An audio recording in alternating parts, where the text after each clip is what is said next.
Habíamos iniciado esta nueva serie en Segunda de Pedro y básicamente el tema general que está tratando de tocar ahí Pedro es advertir de los falsos maestros, pero la tonalidad en cómo él lo hace es diferente a como lo estaba tratando Pablo cuando él le envía la carta a Timoteo, o como lo menciona Juan en sus últimas cartas, como lo menciona Judas en su carta. Aquí Pedro lo que hace más que nada es enfatizar la sana doctrina. Así que lo que tiene en mente es decir, bueno, para preparar a estas personas y que estén listas para enfrentar a los falsos maestros, necesitan más que nada tener bien en clara la sana doctrina. Por eso he titulado el sermón de los primeros 4 versículos, bendiciones de la sana doctrina, porque lo que hace Pedro es desde el inicio de su carta hasta el final estar enfatizando esto, la doctrina bíblica. Y si se fijan, nosotros estábamos estudiando acerca de estos beneficios o bendiciones. En el versículo 1 veíamos hace unas semanas el mostrar justicia. Esa es una de las bendiciones que nosotros tenemos cuando estamos aprendiendo la doctrina bíblica. ¿En qué sentido? Bueno, teníamos este versículo, dice: Simón Pedro, siervo y apóstol de Jesucristo, a los que han recibido una fe como la nuestra mediante la justicia de nuestro Dios y Salvador Jesucristo. Es solamente la doctrina bíblica la que contiene el evangelio bíblico, y solamente el evangelio bíblico y verdadero es el que puede otorgar salvación, es el que va a mostrar la justicia verdadera de Cristo. Por lo tanto, el versículo 2 termina conjugando lo que vemos en el versículo 1, que era el punto número 2, que Dios no solamente por medio de la doctrina bíblica nos muestra su justicia, sino que nos imparte gracia. Gracia y paz les sean multiplicadas a ustedes en el conocimiento de Dios y de Jesús nuestro Señor. Ciertamente se nos imparte gracia en el momento de la salvación para poder ser salvos, que nos otorga el don de la fe, pero aún en toda nuestra vida nosotros vamos a estar observando cómo el Señor nos sigue dando de su gracia, aún en diferentes situaciones, en las pruebas, en tentaciones, en circunstancias distintas. Eso lo otorga la sana doctrina o la doctrina bíblica, porque por medio del conocimiento verdadero de nuestro Señor Jesús, nosotros sabemos que la Biblia dice que para el creyente todo es para bien, dice Romanos. Y una vez que empezamos a entender estas verdades bíblicas, cambia mucho la manera en cómo yo estoy viendo la vida. Y si cambia la manera en cómo yo veo la vida, cambia la manera en cómo reacciono a la vida y a las circunstancias. Entonces hemos visto ya el versículo 1 y el versículo 2. Y el día de hoy yo quiero que veamos el versículo 3. Aún queda el versículo 4 también, pero por el tiempo creo que es más pertinente que veamos solamente el versículo 3 y que podamos extraer todas las verdades y toda la doctrina que encontramos en este pasaje. Pero antes de entrar ahí, quiero hacer mención de algunas cosas. Dentro de los estudios teológicos que se denominan como teología sistemática, que es básicamente tomar la Biblia para ver qué dice respecto a diferentes temas que son muy importantes. Hay uno que se llama la bibliología, que básicamente se encarga de explicar qué dice la Biblia sobre la misma Biblia. Y en este estudio de bibliología tenemos la famosa suficiencia de las Escrituras. Y hay algo que me gustaría dejar en claro antes de entrar de lleno al estudio del pasaje, que trata mucho de la suficiencia de las Escrituras. De hecho, el punto es que la doctrina bíblica provee suficiencia. Pero antes de ver eso, hay que tener en claro algo. Dios ha revelado su palabra, o en la palabra, quién es Él. Ha revelado en la palabra que Él es el autor de esta palabra. Nos dice, ¿saben qué? Si hay algo que yo he revelado de manera específica y clara y que puedes tomar como mis palabras exactas, es esto, es la Biblia. Lo demás se conoce como revelación general, pero esto es una revelación específica de Dios. Y el hecho de entender de que Dios es el autor de esta palabra es una doctrina que le llamamos la inspiración. Dios ha inspirado a hombres utilizándolos para que escribieran exactamente lo que Dios quería que escribieran, para que tuviéramos exactamente las palabras de Dios. Entonces, si esta es la palabra de Dios, significa que esta palabra tiene autoridad. Esta palabra es autoritativa para decirme a mí quién es Dios y qué quiere de mí, o cómo yo puedo servirle, cómo debo de vivir a la luz de lo que aprendemos. Y si esta palabra es autoridad y viene de parte de Dios, no puede tener error.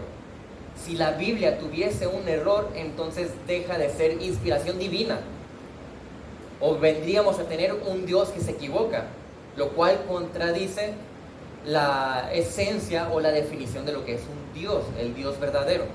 Así que es inspirada por Dios, viene de parte de Él, es autoritativa, es inerrante porque no tiene error, porque quien la ha escrito, quien la ha revelado, no es como el Dios de la mitología griega que necesitaba la adoración de las personas para tener fuerza. No es como los dioses egipcios falsos que demandaban más otro tipo de cosas, o los dioses nórdicos, o cualquier otra mitología que ustedes encuentren en el mundo. No, este sí es el Dios verdadero, ese es el Dios poderoso, es el Dios santo, es el Dios eterno, es el Dios independiente, etcétera, etcétera, etcétera. ¿Por qué entonces necesito enfatizar todo esto? ¿Por qué es importante hablar de esto? Porque la consecuencia de que entonces estas verdades sean de Dios, sean autoritativas, que sean inerrantes, eso las hace suficientes. No solamente porque Dios lo revela, sino porque vemos que en conjunto con el resto de enseñanzas te deben de llevar a concluir eso, porque vienen de parte de Dios. Así que yo lo que necesito para la vida lo encuentro aquí. ¿Cómo debo de vivir mi vida? Lo encuentro aquí. ¿Cómo ser mejor esposo? ¿Cómo ser un buen padre? ¿Cómo ser un siervo del Señor? ¿Cómo debe manejarse la iglesia? Todo lo encontramos aquí. Así que la palabra es suficiente para mi vida. Incluso les puedo decir que es suficiente para tratar cualquier situación de tu vida. Y tú me vas a decir, bueno, si yo estoy estudiando y tengo un examen de matemáticas, ¿cómo me va a ayudar la Biblia? La Biblia no me enseña álgebra, no me enseña cálculo. Entonces, ¿cómo es posible que la Biblia me pueda ayudar para un examen de matemáticas si yo estoy estudiando? No habla exactamente de matemáticas la Biblia, pero ¿saben de qué sí habla? ¿Qué principios vemos ahí? Vemos el principio de ser responsables, vemos el principio de ser comprometidos, vemos el principio de honrar a nuestros padres, vemos muchos principios que me van a decir yo tengo que ser diligente. Yo tengo que prepararme para mi examen de matemáticas. No me está enseñando álgebra, pero me da principios que me van a ayudar en la vida para ese examen de álgebra. Por ejemplo, yo tengo un automóvil. La Biblia me va a decir cómo cuidar ese carro. No precisamente, no específicamente, pero sí los principios para que tú seas un buen mayordomo de todo lo que el Señor te ha dado. Así que la Biblia es suficiente para cada aspecto de tu vida. Y sobre todo, cualquier aspecto que tenga que ver con lo espiritual. Bueno, habiendo dejado claro esto, ahora sí, vayamos a observar lo que dice este pasaje. Segunda de Pedro 1:3. Dice, pues su divino poder nos ha concedido todo cuanto concierne a la vida y a la piedad, mediante el verdadero conocimiento de aquel que nos llamó por su gloria y excelencia. Así que este punto que vemos es que la bendición que tiene la doctrina bíblica es que provee suficiencia. El versículo inicia diciendo, pues su divino poder nos ha concedido todo cuanto concierne a la vida y a la piedad. Y hay mucho que observar aquí. Este versículo se relaciona estrechamente con algo que Pablo había mencionado en Corintios. Vean lo que decía. Dice, y Dios puede hacer que toda gracia abunde para ustedes, a fin, o sea, con el propósito de que teniendo siempre todo lo suficiente en todas las cosas, abunden para toda buena obra. Dice, les da ese poder, esa gracia, para que tengan todo lo suficiente, y entonces ahora sí, ya puedes vivir como un cristiano. Puedes vivir una vida excelente o recta como creyente. Pablo está enfatizando en este versículo una provisión divina que se puede notar, incluso observar como una promesa. Pero no solo es una promesa, sino que esto es un peso de responsabilidad para nosotros. Porque nos está diciendo, ¿sabes qué? Tú creyente ya cuentas con todo lo necesario. No te falta nada para que tú puedas vivir santamente. Para que tú glorifiques al Señor. Porque dice que su divino poder es el que ha concedido eso. Es muy diferente que la provisión venga de algo humano. Porque la provisión humana se queda corta en muchos aspectos, pero la provisión divina nunca va a ser escasa. La provisión divina viene a ser plena, porque es divina, porque viene de parte de aquel que es perfecto. Entonces, esto nos muestra una bendición tan grande por parte de la doctrina bíblica, que al recibir su evangelio, su poder majestuoso e inigualable, nos provee de algo fundamental para la vida. Pero ¿por qué la doctrina bíblica? ¿Por qué podemos enfatizar que es la doctrina bíblica la que nos da esta bendición? Porque sin la doctrina bíblica yo no voy a interpretar correctamente esto. Y si yo no interpreto correctamente esto, no puedo vivir a la luz de esta verdad. Hay personas que el día de hoy, hay grupos que dicen, estamos en la gracia. Y la pregunta es, ¿estamos en la gracia? ¿Es verdad? Estamos en la gracia. Pero ellos dicen, como estamos en la gracia, entonces yo puedo vivir como se me dé la gana. Y si hay algo malo en mi vida, son solo errores. Son errorcitos que llego a cometer. No pecados, errores, porque estamos en la gracia, dicen ellos.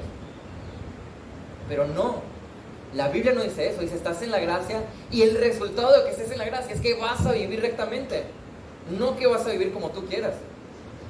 Y aquí el versículo nos lo dice. Nos ha dado su divino poder, todo cuanto concierne a la vida y a la piedad. Ahora, nos ha concedido que menciona ahí, tiene una connotación muy interesante, debido a que, hablando gramaticalmente, el verbo está en un pasado perfecto. Entonces te está diciendo que esto ya es un hecho que se realizó en el pasado, pero que tiene que tener resultados continuos en el presente. De tal manera que como esto ya pasó en el pasado, el resultado es que yo el resto de mi vida siga de alguna manera aprovechando esa provisión para vivir de manera santa.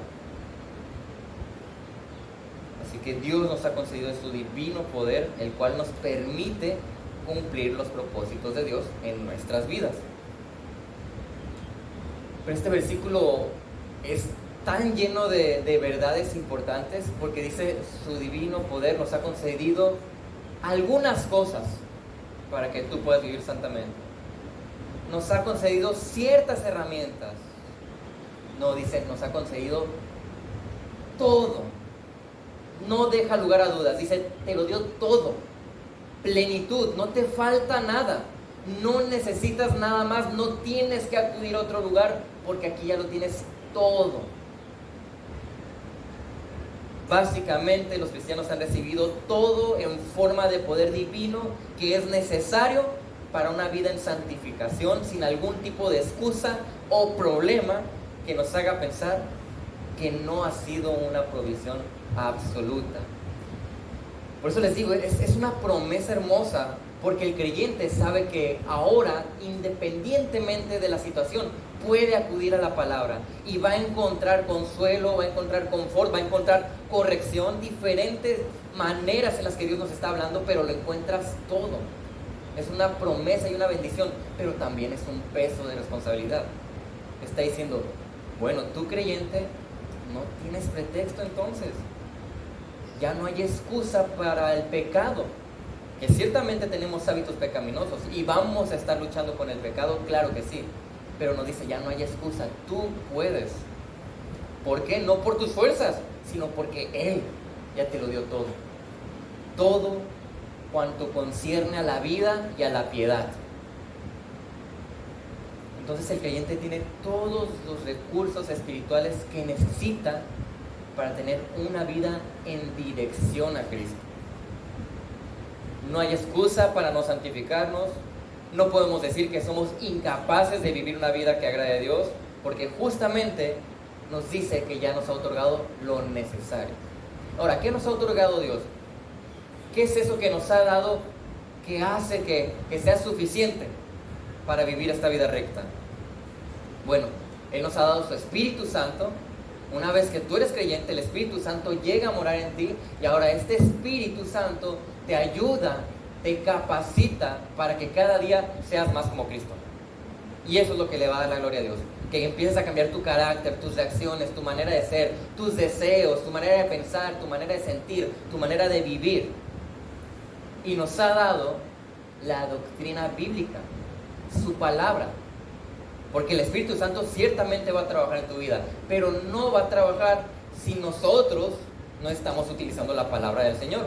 Así que en la medida en la que yo me acerco más y más y más a la palabra, que la estudio, que la entiendo, eso lo está usando el Espíritu Santo. Y eso lo va a usar para madurarnos, para crecer, para desarrollarnos. Así que es suficiente para vivir piadosamente. Vean lo que dice 1 Corintios 10:13. No les ha sobrevenido ninguna tentación que no sea común a los hombres. Fiel es Dios, que no permitirá que ustedes sean tentados más allá de lo que pueden soportar, sino que con la tentación proveerá también la vía de escape, a fin de que puedan resistirla. Y esa vía de escape, ¿saben qué es? No es que la tentación va a terminar, no es que la prueba va a terminar. Esa vía de escape es la gracia, es ese poder. Prácticamente es esto de lo que estamos hablando. Esta suficiencia para poder vivir piadosamente. Es lo que nos ha dado. Y dice, no, tu prueba tú la puedes pasar siempre y cuando te agarres del Señor. Siempre y cuando vivas rectamente, claro. Pero tú puedes pasar esa prueba, tú puedes resistir esa tentación. Dios es mucho más grande que esa prueba y esa tentación. Y su gracia que ha derramado en ti lo es suficiente para que tú lo hagas. ¿Por qué enfatizar esto? He escuchado tristemente, sobre todo tengo muy fresco que en una ocasión escuché que una persona estaba siendo confrontada con su pecado, porque era un pecado en alguna manera algo escandaloso, y dijo esta persona, es que yo no soy Cristo. Yo no soy Cristo como para poder pasar ese tipo de prueba. Yo no soy Cristo como para poder soportar este tipo de tentación. El problema es que esta persona no estaba acudiendo a la suficiencia de las Escrituras, no estaba aprovechando el poder divino que nos permite soportar la prueba. Y en cambio lo que hizo fue decir, no, yo en mis fuerzas no puedo. Claro, en nuestras fuerzas nunca vamos a poder. Lo hacemos mediante esto. Así que esta provisión de suficiencia es por medio de la sana doctrina, dice, mediante el verdadero conocimiento de aquel que nos llamó por su gloria y excelencia. Entonces, ¿cómo es que se experimenta ese divino poder suficiente para la vida, para el crecimiento en piedad? ¿Cómo? Bueno, es la doctrina bíblica la que nos permite y nos otorga esa capacidad en la medida de que yo aplico esa doctrina, esa teología que está llegando aquí a mi entendimiento. Dice, mediante el verdadero conocimiento. Y aquí la palabra conocimiento está tratando de enfatizar el discernimiento. ¿Qué es discernir? Significa que yo estoy desarrollándome en distinguir, saber qué le agrada a Dios y qué aborrece ese mismo Dios. Saber cómo quiere Dios que yo viva y qué cosas quiere que yo evite. Pero tengo que entonces, es mediante el verdadero conocimiento, el discernir esto, la palabra. Porque si yo he de preguntarme qué quiere Dios, aquí está. Si yo he de preguntarme cómo he de vivir, qué es lo que tengo que hacer o qué no le gusta a Dios que yo haga, qué quiere que evite, aquí está. Aquí lo encontramos. Entonces, requiere esfuerzo en esta parte. Porque no solamente es como si fuésemos tocados por una vara divina y al momento en el que somos salvos inmediatamente somos perfectos. No, ¿verdad? Incluso la semana pasada lo veíamos en el pasaje de Filipenses que predicaba el pastor Ryan. Estamos en la carrera, no es que ya lo hayamos alcanzado, estamos en el proceso. Y como estamos en este proceso, tenemos que desarrollarnos, tenemos que crecer, tenemos que trabajar. Pero si queremos hacer esto, implica lo más difícil para el ser humano: negarse a sí mismo. Decir no a mis deseos y sí a los deseos del Señor. No a mis sueños y sí a lo que el Señor espera de nosotros. Por lo cual, la sana doctrina tiene la bendición de proveer suficiencia para nuestra vida, de tal manera que todo lo que necesitamos para llevar una vida cristiana correcta, ya lo tenemos. Ya. Pero vean cómo sigue el versículo. El conocimiento de aquel que nos llamó por su gloria y excelencia. Tiene que ser el conocimiento bíblico verdadero, tiene que ser el conocimiento de la doctrina bíblica, tiene que ser un conocimiento o un entendimiento de la doctrina correcta, de tomar la Biblia e interpretarla correctamente, tal y como Dios espera que sea interpretada. No llegamos a la Biblia y decimos, bueno, para mí esto significa la Biblia, y a lo mejor para ti significa otra cosa. Te voy a decir algo, no importa qué significa para mí y no importa qué significa para ti. Importa qué es lo que dijo Dios, qué esperaba Dios que se interpretara de ese pasaje. Eso es lo que importa. Entonces es mediante el conocimiento o la correcta interpretación de la palabra y de aquel que nos llamó por su gloria y excelencia. Quiero que veamos Mateo, un pasaje de Mateo antes de continuar, porque es importante entender que aquí se está enfatizando una relación, se está enfatizando un conocimiento que se lleva a la práctica. Vean, Mateo 7, 21 al 23, y voy a empezar solamente leyendo el versículo 21, dice: no todo el que me dice, Señor, Señor, entrará en el reino de los cielos, sino el que hace la voluntad de mi Padre que está en los cielos. A grandes rasgos, aquí en este primer versículo podemos ver un elemento clave. No solamente se trata de que alguien diga, yo conozco a Dios, porque nosotros nos vamos a las calles y le vamos a preguntar a la gente, ¿conoces a Dios? ¿Sabes quién es Dios? Sí. Y te va a decir el católico, sí, yo tengo un Dios que es el bebecito Jesús y que necesita de su mamá para perdonar pecados. Y ese es mi Dios.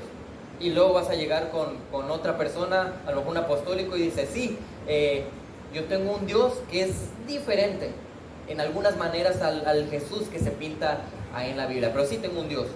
Y luego vas a llegar con un mormón y te va a decir, sí, yo tengo un Dios también, pero fíjate que ese Dios es uno, luego Jesús es hermano del diablo, y bueno, te vas a dar cuenta de que sí, la gente cree o conoce a Dios, cree que conoce a Dios. Pero ¿qué dice aquí el versículo? Pues mira, no todo el que me dice Señor, Señor, entrará en el reino de los cielos. Sino, entonces, ¿quién es el que va a entrar en el reino de los cielos? Dice, bueno, el que hace la voluntad de mi Padre que está en los cielos. O sea, aquel que está obedeciendo la Biblia evidencia entonces. Ese es el que sí va a entrar al reino de los cielos, alguien que está viviendo a la luz de la palabra del Señor. Pero el versículo no queda ahí. El pasaje, vean lo que dice a partir del versículo 22. Dice, muchos me dirán en aquel día, Señor, Señor, ¿no profetizamos en tu nombre? Y en tu nombre echamos fuera demonios, y en tu nombre hicimos muchos milagros. Pues si alguien profetizó, echó fuera demonios e hizo muchos milagros, seguramente obedeció a Dios, ¿no? Para llegar a hacer ese tipo de cosas, debe haber sido alguien que obedecía mucho a su voluntad. Pero ¿qué dicen? Entonces les declararé, jamás los conocí. Apártense de mí los que practican la iniquidad. Nunca tuvo una relación con ellos, no los conocía realmente. Parecía que sí porque estaban haciendo cosas, ¿no? Que hace alguien que aparentemente obedece a Dios. Pero era una religiosidad, no los conocían, no conocían al Señor. Así que tenemos que obedecer al Señor y tenemos que conocerlo.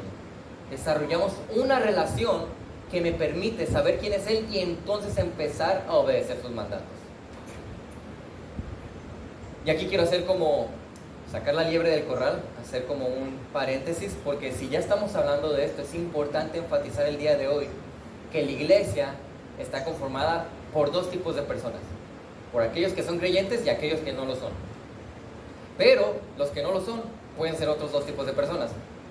Hay personas aquí que saben que no son creyentes y se oponen a la palabra del Señor. Ellos saben. Y hay otros que no son creyentes pero no lo saben. Hay personas aquí que creen que son creyentes y lo único que están haciendo es vivir una religiosidad que los engaña. Entonces, ¿por qué es importante esto? Porque el día de hoy, si tú eres una de esas dos personas, esto te está hablando a ti.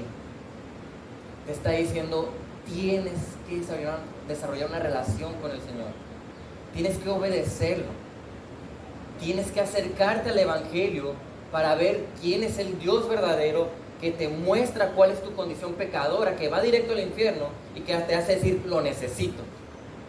Porque en mis fuerzas yo no puedo hacer nada, lo necesito. Solo Él me puede salvar. Pero tú tienes que hacer eso, tienes que arrepentirte de tus pecados y confiar en el Señor. Aprovechar la oportunidad de que estás escuchando su palabra y con esto Él te está llamando, te está diciendo arrepiéntete. Y eso nos lo dice todos los días a nosotros, como creyentes, todos los días nos estamos arrepintiendo de nuestros pecados. Tú que no eres creyente, arrepiéntete de tus pecados el día de hoy y empieza entonces ahora sí a decir, sí, yo soy de los que sí tienen una relación y sí, yo soy de los que va a vivir haciendo su voluntad. Ahora, evidentemente, el punto de partida en el cual podemos disfrutar de la bendición que la doctrina bíblica provee es en el momento en el que somos llamados al arrepentimiento, es en el momento en el que somos salvos, que podemos disfrutar de esas bendiciones de las que estamos hablando. Pero por eso, menciona aquel que nos llamó por su gloria y excelencia, evidenciando Pedro la independencia y perfección de Dios al llamarnos por su gloria e independencia, por su soberanía perfecta. Él no depende de nadie, Él no le tiene que dar cuentas a nadie, sino que Él decide, porque Él es Dios, denotando que sus planes de elección son soberanamente santos y perfectos y dan gloria a su nombre.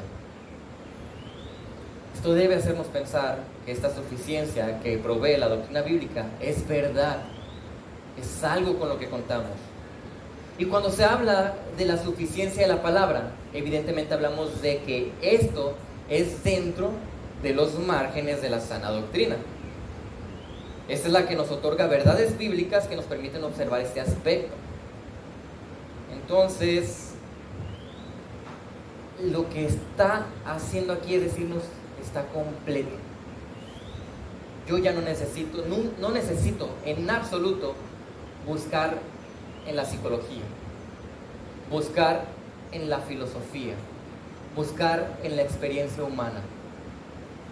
¿Por qué lo menciono? Porque es la tendencia que tenemos. Es lo normal. Tengo un problema y voy para esos lugares, en lugar de ir al único que sí es verdaderamente suficiente, el que sí te lo da todo.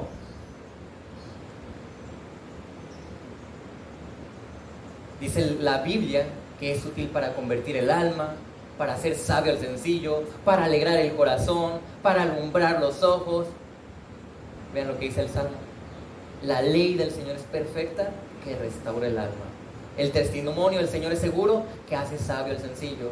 Los preceptos del Señor son rectos, que alegran el corazón. El mandamiento del Señor es puro, que alumbra los ojos. Ahora, esto no significa que yo no voy a experimentar etapas en las que me encuentre con tristeza, la cual se puede traducir tal vez a veces en aspectos de depresión, aspectos de ansiedad, aspectos de estrés, nervios o algo parecido. Claro, tenemos hábitos pecaminosos y hay circunstancias alrededor que nos van a hacer sentirnos de esa manera, porque dice la Biblia en otra de sus promesas, dice, el que quiera vivir piadosamente, que es lo que estamos haciendo según este pasaje, va a padecer, va a tener persecución, va a sufrir. Pero es para mí, no te preocupes, es una buena promesa, es una promesa porque es algo bueno, pero va a suceder. Entonces, si yo sé que voy a pasar por todo esto, no significa que entonces yo pueda tirarme a la depresión, o tirarme a la ansiedad, o vivir toda mi vida con nervios y tener que buscar pastillas en la farmacia para mis nervios. No, implica entonces que yo debo de vivir a la luz de una verdad que me llama a mortificar el pecado. Y que me dice que debo de mortificar las maneras equivocadas de pensar que yo tengo. Y que tengo que renovar mi mente, o sea, cambiarla por medio de lo que recibo de la Biblia y dejar que el entendimiento de la palabra sea el que gobierne ahora sí mis emociones. Y una vez que está gobernando mis emociones, que gobierne cómo estoy haciendo las cosas, cómo estoy viviendo. En vez de acudir rápidamente a las pastillas, acudir al psicólogo, acudir a la filosofía. No, la palabra provee confort, provee consuelo, provee corrección, consejo, confrontación y todo lo necesario para vivir. Efesios 4, 11 al 12 dice que Dios dio a la iglesia apóstoles, profetas, evangelistas y pastores maestros. Evidentemente, el día de hoy ya no hay apóstoles, ya no hay profetas, pero el Señor nos ha dado a líderes dentro de la congregación, es lo que te está diciendo. Te ha dado a pastores, a maestros que te enseñen la doctrina bíblica, que es la que te da esas bendiciones. ¿Y qué va a pasar con esa doctrina bíblica de la que estamos hablando? Bueno, con eso van a poder capacitarnos a los santos, a los creyentes, para la obra del ministerio. A veces hay una confusión. ¿Cuál es la obra del ministerio? ¿Venir el domingo y servir aquí? ¿Esa es la obra del ministerio? Es parte de, pero esa no es toda la obra del ministerio. Porque el creyente no es creyente el domingo nada más. ¿Cuántos días a la semana es creyente el cristiano? Todos. Así que la obra del ministerio se extiende más allá de solamente el domingo. Significa que me están capacitando para vivir piadosamente. Entonces, una vez que yo ya estoy siendo capacitado, empiezo a aplicarlo todo, ya puedo ser útil para la edificación de la iglesia. Yo puedo entonces aportar a la iglesia, puedo empezar a servir, edificar a los demás en diferentes, muchísimas maneras. Pero necesitamos de la doctrina bíblica, ser capacitados, aprender. Según de Timoteo 3, 16 al 17, toda escritura es inspirada por Dios. Viene de parte de Dios. El autor es Dios. Entonces, es útil para enseñarnos, reprendernos, corregirnos e instruirnos en justicia. Y todo eso mencionado con un propósito: que el hombre de Dios sea perfecto, que esté equipado, sea listo con todo lo que necesita para toda buena obra. Lo que estamos comentando de la suficiencia de la palabra, de ese poder divino que nos provee de todo. Ahí está, para que seamos perfectos para la vida y para la piedad, equipados para vivir piadosamente.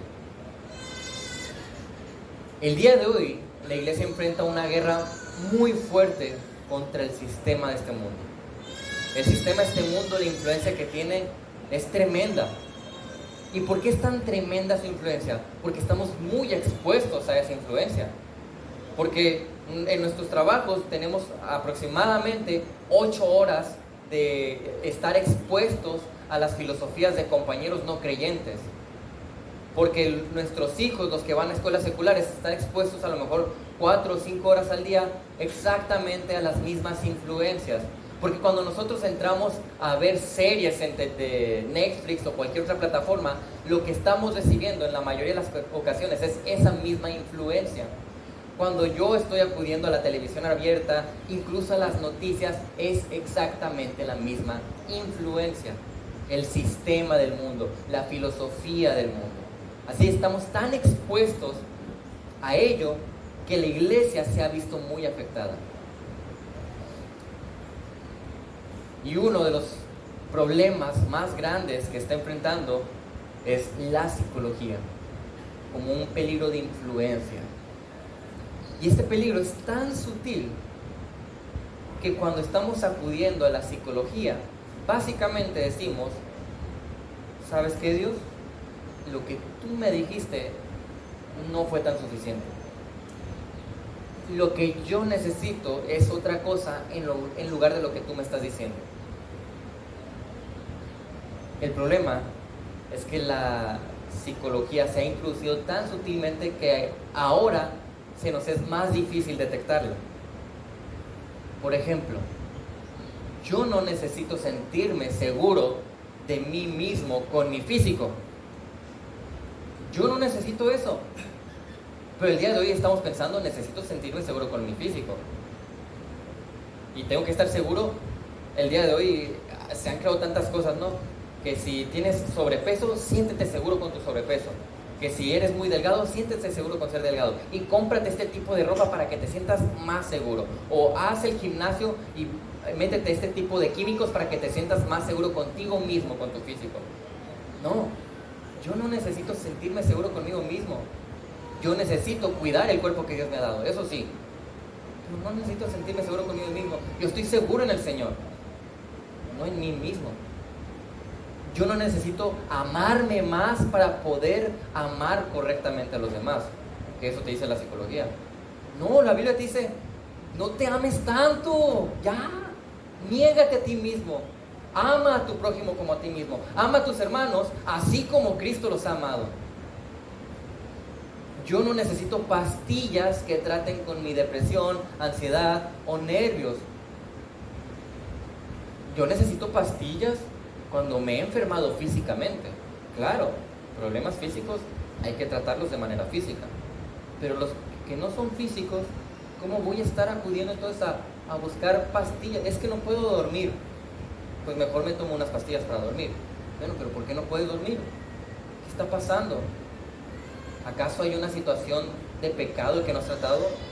¿O qué es lo que te está quitando la paz que el Señor ya te ha dado? ¿O qué estás haciendo mal en tu día que no te has administrado correctamente para que tu cuerpo pueda descansar por las noches? ¿Qué está pasando? Hay que analizarlo, pero no correr y decir, bueno, la pastilla me va a ayudar. Dios, su palabra nos dirige y nos ayuda. Necesitamos la doctrina bíblica porque esta es la que va a renovar nuestra mente y eso sí va a generar un gozo y una paz, pero gozo y paz bíblicos que nos van a permitir vivir piadosamente. Mencionar que Dios provee suficiencia por medio de la doctrina bíblica implica que estamos exaltando la perfección de las Escrituras, la perfección de Dios como aquel que nos revela todo esto. Quiero citar a un teólogo que le respeto por una teología sistemática que él tiene, y dice, la suficiencia de la Biblia quiere decir que la Biblia contenía todas las palabras que Dios quería que su pueblo tuviera en cada etapa de la historia de la redención, y que ahora, el día de hoy, contiene todo lo que necesitamos que Dios nos diga para la salvación, para confiar perfectamente en Él y para obedecerle perfectamente. Acertadamente, Grudem ha hecho esta declaración por medio del estudio de la misma Biblia. Y algunos pueden argumentar que la Biblia habla solo para la parte de la iglesia, la parte eclesiástica, solamente para esos aspectos te habla la Biblia. Pero que la vida y la experiencia que encontramos afuera nos van a dar ese complemento perfecto para entonces ahora sí vivir correctamente. Pero eso no puede estar más lejos de la verdad que acabamos de ver. El hecho de que Dios provea esta suficiencia por medio de la doctrina bíblica elimina la necesidad de la experiencia de la vida como una solución. Elimina la filosofía, la psicología, porque te estaba diciendo el versículo, te lo ha dado todo. No es necesario de revelaciones personales, porque ya tenemos la doctrina bíblica. No es necesario guiarnos por señales o paz en nuestro corazón, porque es la doctrina bíblica la que Dios usa para guiarnos. Por eso les dije, una paz bíblica es la que va a generar, no una paz que cada vez que yo me siento bonito digo, ahí Dios me está diciendo que todo está bien, que siga adelante. No. ¿Qué dice la misma Biblia sobre el corazón? Más engañoso. ¿Quién lo va a conocer? Cuidado. No le hagas caso a tu corazón, prácticamente. Porque tiene esos hábitos pecaminosos que te van a guiar a lo que tú deseas y no lo que desea Dios. No hay necesidad de otro libro o filosofía para la vida. Solamente necesitamos su palabra. Así que el día de hoy hemos visto este tercer punto como parte de esos beneficios o de esa bendición que el Señor nos ha dado por medio de la doctrina bíblica. Nos da la suficiencia de la palabra para vivir piadosamente, para la vida, dicen. Y quiero animarles el día de hoy y decirles que tenemos la gran bendición de contar con las palabras de Dios para nuestra vida. Sin embargo, estas palabras no se toman a la ligera.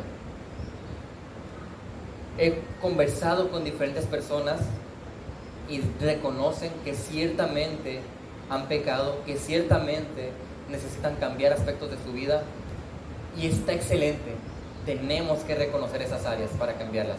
El problema es que a veces lo reconocemos y no pasa nada.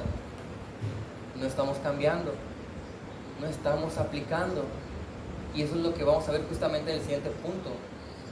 Nos impulsa la santidad. No se queda en una suficiencia para sentirme bien, sino que es para cambiarme por completo.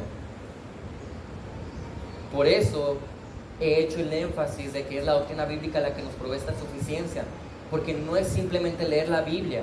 Yo tengo que estudiarla, tengo que aprender, tengo que escucharla, tengo que memorizarla, tengo que desarrollar el meditar en ella y, por supuesto, aplicarla. Pero, hermanos, de verdad, es asombroso lo que Dios nos ha dado en este libro. Cómo es suficiente para tu vida, para que esta vida que Dios te ha dado, que nos ha dado, esta vida que Dios ha salvado, sea una vida que tenga el carácter de Cristo, sea una vida que, como veíamos el domingo pasado, está en ese desarrollo, está en esa carrera. Pero decíamos, hay que esforzarse. ¿Cómo son los atletas cuando están en la carrera? ¿Cómo se preparan para una competición? Bueno, en ocasiones hay que abstenerse de ciertas cosas. Tal vez me voy a abstener de ciertas cosas que a mí me gustan, pero es por el bien de llegar a la meta. Eso que hemos visto el día de hoy, esto es una verdadera bendición para el creyente. Y quiero que ustedes se queden con esto. Es una bendición que el Señor provea de esta suficiencia para que podamos cambiar. Ahora entonces, hagamos lo que nos toca, que es obedecerle, vivir piadosamente. Los invito a que oremos para terminar.